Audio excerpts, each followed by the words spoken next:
Welcome back to Nyakure's Anime Gaming. Today we're stepping into Baratrum City, where the nights are long, the heists are dangerous, and a quirky crew of outcasts try to carve out their place in a city that doesn't care if they make it out alive. I had the chance to read a complimentary copy of Hellbound, Reign of El Diablo, from Sodafrizz on itch.io, and now I'm here to share my thoughts on this funny, heartfelt, and surprisingly cozy little ride. Quick content note before we dive in. This game includes mature themes. It also features queer romance. If that's not your thing, consider this your heads up. If you're used to branching visual novels with multiple endings, be aware that Hellbound plays much closer to a Kinetic novel. You'll spend most of your time reading, appreciating the art, and experiencing the story in a mostly linear fashion. Choices are minimal, often a single available option, and the only time you get an actual opportunity to make a decision is during one playful battle scene.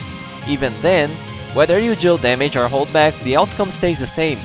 These battles feel more like bits of interactive flair than mechanical systems, and they're over quickly.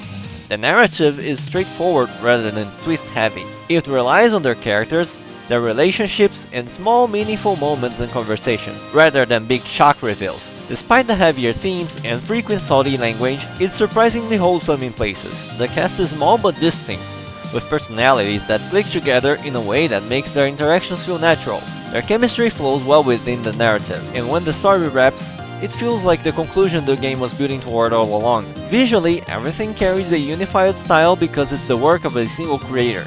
Character portraits and CGs are consistent and made with clear passion, leaning toward an indie, slightly experimental vibe. Item CGs are clean and easy to read. Backgrounds are a mix of hand-drawn scenes and edited photographs. When the art and characters share the same style, the cohesion is great. Sometimes the sprites blend into the scene almost seamlessly.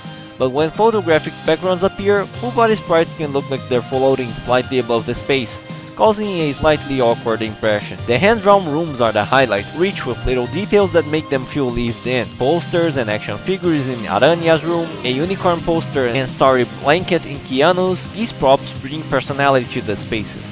The presentation isn't flawless. You may spot a mismatched portrait, a missing sprite. The cast is small enough that these issues don't derail the experience though. The soundtrack fits well, mostly chill and retro with some synthwave tracks and a feel that lean rock. It's a short novel, so the music has time to breathe without overstaying its welcome. There's also a single voiced line which I'll leave for you to discover. According to the developer, some of the inspirations were Sly Cooper, Bully, GTA 5, and even a hint of The Last of Us. The strongest influence though was Butterflies 2, a queer indie visual novel that showed the creator what was possible. On top of that, I caught little nods to anime, cartoons, and games sprinkled throughout, which add a playful layer if you like spotting references. Now to wrap things up, let's talk about Hellbound's pros and cons. Starting with the pros, the unified art direction, the personality in those lived-in rooms, the clean and readable item CGs, the natural cast chemistry, and a finale that feels earned.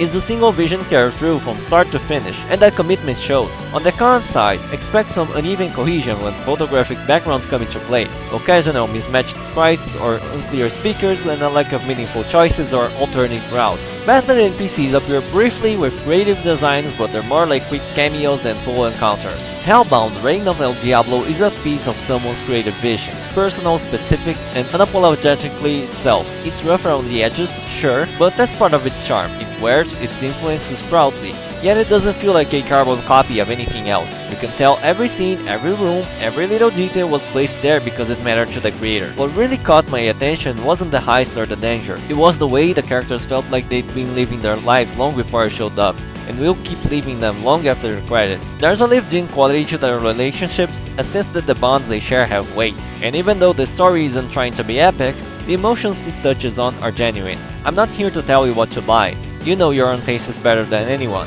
My goal is just to share my own experience. Anyway, if you're after deep branching paths or complex mechanics, you might want to look elsewhere. But if you appreciate character-driven storytelling, indie creativity, and that early 2000s sincerity, Hellbound is worth stepping into. Oh, wait a minute. My ride is here. See ya!